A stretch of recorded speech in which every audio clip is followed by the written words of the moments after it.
Welcome to my channel. उम्मीद है आप सब लोग खैरियत से होंगे।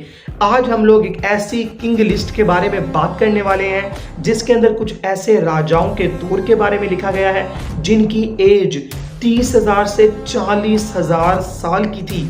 Is it possible?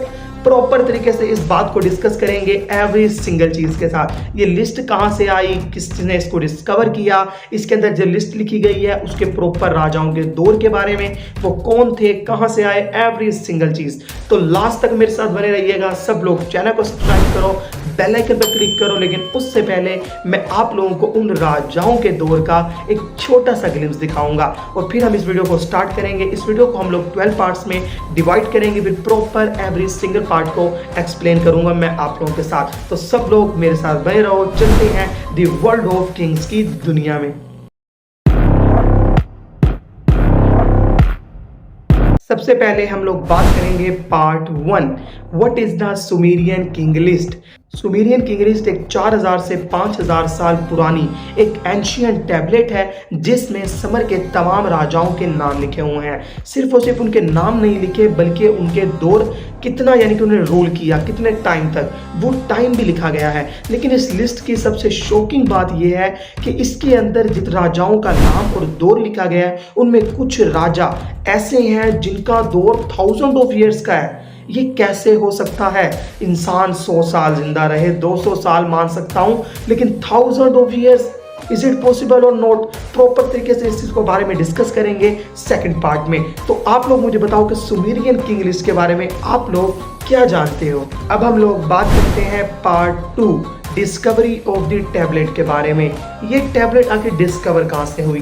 ये जो लिस्ट है पड़ी जो इस टैबलेट में थी 1900 के अंदर इराक की सिटी लारसा के पास ये मिली थी। क्ले टैबलेट पर क्यूनिफॉर्म स्क्रिप्ट लिखी हुई थी। जब रिसर्चर्स ने इसको देखा, इसके ऊपर प्रॉपर तरीके से रिसर्च की, तो उन्होंने देखा कि सिर्फ और सिर्फ ये हिस्ट्री नहीं है जिसके ऊपर लिखी हुई है, बल्कि ये माइथोलॉजी, इसके अलावा कुछ इम्पॉसिबल नंबर्स का मिक्सचर है। जब प्रॉपर इसके ऊपर रिसर्च की गई तो उन्होंने ये एंड पे वर्डिक्ट निकाला कि इसके ऊपर जो चीजें लिखी हुई हैं वो इम्पॉसिबल हैं। अगना साइंटिफिकली किसी भी तरीके से उसको प्रूफ ही नहीं किया जा सकता। और उसके बाद ये जो लिस्ट है पड़ी, इसके अंदर जो सुमेरियन किंग्स के बारे में लिखा गया है उनका इरा पूरा का पूरा माइथोलॉजी से भरा हुआ है, जिसमें हम लोगों को हिस्ट्री की भी बहुत ज़्यादा चीज़ें देखने को मिलेंगी। अब हम लोग बात करते हैं part 3, Kings before the flood. आखिर इस लिस्ट में था क्या? प्रॉपर तरीके से मैं आप लोगों को बताता हूँ। लिस्ट के मुताबिक ग्रेट फ्लड, एक बहुत बड़ा सैलाब आया था आज से तकरीबन 8000 साल पहले। 8000 साल पहले जो सैलाब आया था उससे पहले जो राजा थे उनके बारे में लिखा गया है। अब जितने राजा लिखे हुए हैं उनका टोटल जो इरा है वो बनता है 2,41,200 साल। इतना बड़ा एरा कुछ किंग्स का लिखा गया है जिन्होंने इस दुनिया पर रूल किया था। एक किंग ने 28,800 साल रूल किया, दूसरे ने 36,000 साल रूल किया। ये नंबर्स ह्यूमन लाइफ स्पैन से बिल्कुल इम्पॉसिबल है। 28,000 साल एक राजा ने कैसे रूल किया भाई? 30,000 साल कैसे रूल किया? इतनी लंबी एज कैसे हो सकती है? अगर ये लिखा होता कि उनके एंसेस्टर्स ने, नहीं बल्कि उस राजा ने रूल किया। इससे एक थ्योरी टर्न होती है कि क्या ये किंग्स ह्यूमन थे या गॉड्स थे या एलियंस थे। अब हम लोग बात करते हैं पार्ट 4, एंटी डिलुवियन सिटीज के बारे में। कहा जाता है कि इस लिस्ट में फ्लड से पहले एलुइम, आलागार और एल्यूमिनियम जैसे किंग्स के नाम हैं पड़े। जिन सिटीज को सुमेरियंस ने डिफाइन सिटीज बोला है, ये वो इरा था जहां समर कहता था कि kingship descended from the heavens, मतलब हुकूमत आसमान से आई है। ये पूरी की पूरी जो लिस्ट है ना, इसमें सुमर के किंग्स के बारे में हम लोगों को बताया गया है, उनके इरा के बारे में, उनके कल्चर के बारे में, उनके इरा बनी एज के बारे में। ये सारी चीजें हम लोग को बताई गई हैं। ये सारा कुछ था इस ग्रेट फ्लड से पहले, और इसी ग्रेट फ्लड से ही लिस्ट हमारे पास आई थी ईरान के शहर में। अब इसके अंदर जो हम लोग को चीजें बताई गई हैं कि according to the great flood की इस थ्योरी के मुताबिक जो किंगशिप है पड़ी इन राजाओं के पास जिन्होंने 2,41,200 साल तक रूल किया, वो किंगशिप उनको आसमान से मिली थी। अब इस बात का क्या मतलब है? आसमान से किंगशिप मिली थी, ये उनके एंशिएंट टेक्स्ट में लिखा गया है। अब हम लोग बात करते हैं पार्ट 5, द फ्लड इवेंट के बारे में। ये काफ़ी कमाल का इवेंट है बड़ा। इसको अगर हम लोग इस्लामिक पॉइंट ऑफ व्यू तो देखें तो हज़रत नूह अलैहिस्सलाम के टाइम पे जो सैलाब आया था, ये उसी सैलाब की बात हो रही है जिसमें पूरी दुनिया डूब गई थी। इट्स मीन कि उससे पहले की ये लिस्ट है पड़ी। किंग लिस्ट क्लियरली मेंशन करती है then the flood swept over. ये एग्जैक्टली वही इवेंट है पड़ा जो बाइबल, कुरान पाक और काउंटलेस सिविलाइजेशन की फ्लड स्टोरीज में मिलता है। फ्लड के बाद सब कुछ रीसेट हुआ और एक नई किंगशिप स्टार्ट हुई। इट्स मीन कि ये पूरी की पूरी जो लिस्ट है जिसमें राजाओं का दौर लिखा गया है, ये हजरत नूह अलैहिस्सलाम से पहले का दौर था। ये सुमर के जो किंग्स हैं पड़े, ये आज से करोड़ों साल पहले की बात हो रही है जब वो लोग इस दुनिया में अपना रूल करते थे। अब हम लोग बात करते हैं पार्ट 6 पोस्ट फ्लड किंग्स के बारे में। फ्लड के बाद जो किंगशिप है पड़ी वो जिन भी सिटीज को दी गई। यहाँ इस लिस्ट के अंदर उन किंग्स की रियलिस्टिक ईयर्स जो हैं जिनमें उन्होंने रूल किया वो लिखे हुए हैं, जिसमें से कुछ ने 24 साल रूल किया, कुछ ने 36 साल रूल किया, कुछ ने 40 साल रूल किया। इट्स मीन कि वही हमारे ह्यूमन जिसमें पॉसिबल है पड़ा इतनी एज के अंदर रूल कर सकते हैं। इट्स मीन कि ये जो पूरे का पूरा सैलाब आया, इससे पहले माइथोलॉजिकल इरा था जिसकी पूरी के पूरे किंग्स थे, उनकी लिस्ट हम लोगों को मिली है। और इस सैलाब के बाद जो है वो ह्यूमन एरा स्टार्ट होता है जिसमें जो उनकी एज है वो हमारे जैसी ही देखने को हम लोगों को मिलती है। अब हम लोग बात करते हैं पार्ट 7 इथना दी स्काई किंग के बारे में। जो पूरी की पूरी किंग लिस्ट है पर सुमेरियंस की जो इस फ्लड इवेंट से पहले की है, उसमें कुछ इवेंट्स के अंदर कुछ किंग्स के बारे में काफ़ी ज़्यादा इंफॉर्मेशन हम लोगों को देखने को मिलती है। पोस्ट फ्लड लिस्ट में एक किंग है जिसका नाम है एथना। उसका जिक्र बहुत ज़्यादा देखने को मिलता है, जो कि कहा जाता है कि स्काई में उतरा और वापस आया। ये लाइन आर्कियोलॉजिस्ट को कंफ्यूज करती है। कुछ कहते हैं कि वो लेजेंड है पड़ा, कुछ कहते हैं एंशिएंट एस्ट्रोनॉट थ्योरी है पड़ी, क्योंकि आसमान से आया। या तो एलियंस है या तो गॉड्स हैं। इतना के बारे में ये चीज बहुत ज्यादा कंफ्यूजिंग है पड़ी कि या तो वो कोई एक माइथोलॉजिकल गॉड है पड़ा या फिर कोई माइथोलॉजिकल एलियन है पड़ा जो स्पेस से आया है, क्योंकि उसके बारे में ये बात हर जगह लिखी हुई है कि वो आसमान से आया था। और यही वो राजा है जिसने 28,000 साल according to the Sumerian king list इस दुनिया पर रूल किया था। अब हम लोग बात करते हैं part 8 Gilgamesh the hero king के बारे में। इतना के बाद जो दूसरे नंबर पे किंग का बहुत ज्यादा जिक्र देखने को मिलता है इस लिस्ट में, उसका नाम था गिलगामेश। लिस्ट में गिलगामेश का नाम जो है वो बहुत ज्यादा बोल्ड लिखा हुआ है, जैसे सेमी गॉड किंग बोला गया हो इसको।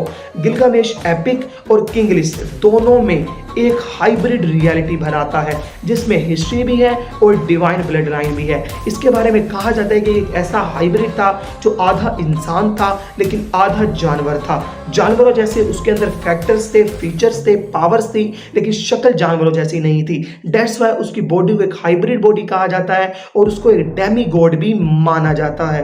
अब हम लोग बात करते हैं part 9 the mystery of unreal life spans के बारे में।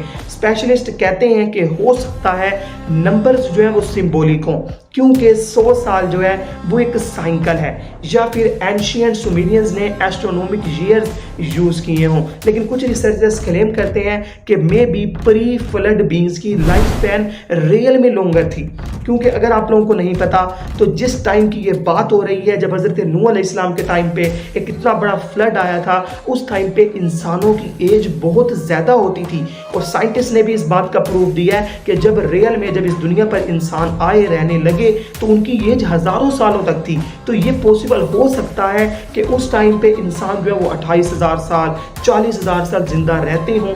दैट्स वाई इस लिस्ट के अंदर उनका जो रूल है, जो इरा है, वो इतना लंबा लिखा गया है। तो ये पॉसिबल किसी हद तक हो सकता है।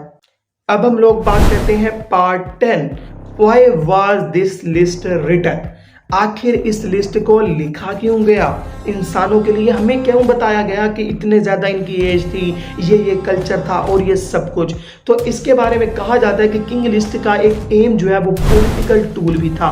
हर सिटी अपनी लेजिटिमेसी प्रूव करती थी। इस लिस्ट के अंदर जो सिटीज के बारे में लिखा गया, हर किसी की अपनी लेजिटिमेसी थी, लेकिन इस लिस्ट में मिथ को भी फैक्ट जैसा लिखने का रीजन अभी भी अनक्लियर है। कुछ ऐसे फैक्ट्स हैं पड़े जो 110% साइंटिफिकली, बायोलॉजिकली और ह्यूमंस उसको प्रूव कर चुके हैं, लेकिन उस चीज़ को भी इन लोगों ने एक मिथ लिखा हुआ है। कुछ ऐसे फैक्ट भी हैं जो उस टाइम पे भी 100% पॉसिबल थे, लेकिन इन्होंने उसको भी मिथ लिखा। इट्स मीन कि एक पॉलिटिकल एजेंडा था इंसानों को गुमराह करने का, उस चीज़ की तरफ ना लेके आने का जो कि बहुत ज़्यादा पावरफुल है। ये हिस्ट्री और डिवाइन अथॉरिटी का मिक्सचर लग रही थी पूरी की पूरी लिस्ट। अब हम लोग बात करते हैं part 11, are these kings real? क्या इस लिस्ट के अंदर जिन राजाओं के बारे में लिखा गया है क्या वो सच में थे या सिर्फ उसमें एक मिथ है पड़ा? क्योंकि जितनी भी इंफॉर्मेशन है इस लिस्ट से हम लोगों को देखने को मिलती है उन राजाओं के बारे में, इसके अलावा तो कोई प्रूफ ही नहीं है। तो ऐसा बिल्कुल भी नहीं है। एविडेंस जो है वो मिल चुके हैं हम लोगों को। कुछ नेम्स जो है वो आर्कियोलॉजिस्ट साइट्स में हम लोगों को मिले हैं, जैसे गिलगामेश इरा की सिटीज। अब गिलगामेश के बारे में 110% प्रूफ हो चुका है कि वो एग्जिस्ट करता था, क्योंकि उसके नाम की सिटीज जो है वो आज हम लोगों को देखने को मिली है, जो कि करोड़ों साल पुरानी है। कुछ किंग्स प्योर माइथिकल लगते हैं, ना ही उनके बारे में कोई एविडेंस मिला है, ना ही कोई प्रूफ। ये ही किंग लिस्ट को दुनिया का मोस्ट पजलिंग हिस्टोरिकल डॉक्यूमेंट बनाता है, जिसमें कुछ किंग्स के बारे में लिखा गया है जिनके प्रूफ मिल चुके हैं, और कुछ किंग्स के बारे में लिखा गया जिनके प्रूफ तक नहीं है।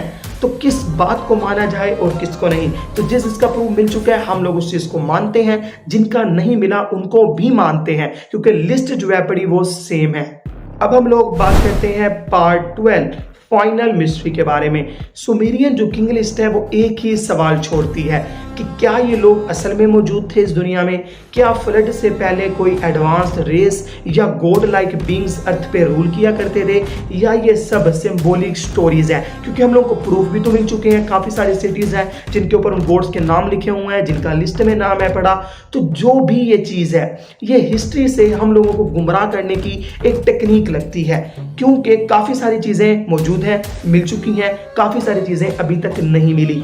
इस सुमेरियन किंग लिस्ट के बारे में आप लोगों का क्या ओपिनियन है कि इतनी पुरानी लिस्ट आज जो हम लोगों को मिली है, इसमें जिन राजाओं के बारे में लिखा गया है, क्या ये सच है या फिर नहीं? आप सब लोग अपने ओपिनियन कमेंट्स में शेयर करो, और इसी तरह की वीडियोस के लिए सब लोग शादी को फॉलो करो। मिलता हूँ आप लोगों से अगली वीडियो में, तब तक के लिए अल्लाह हाफिज़।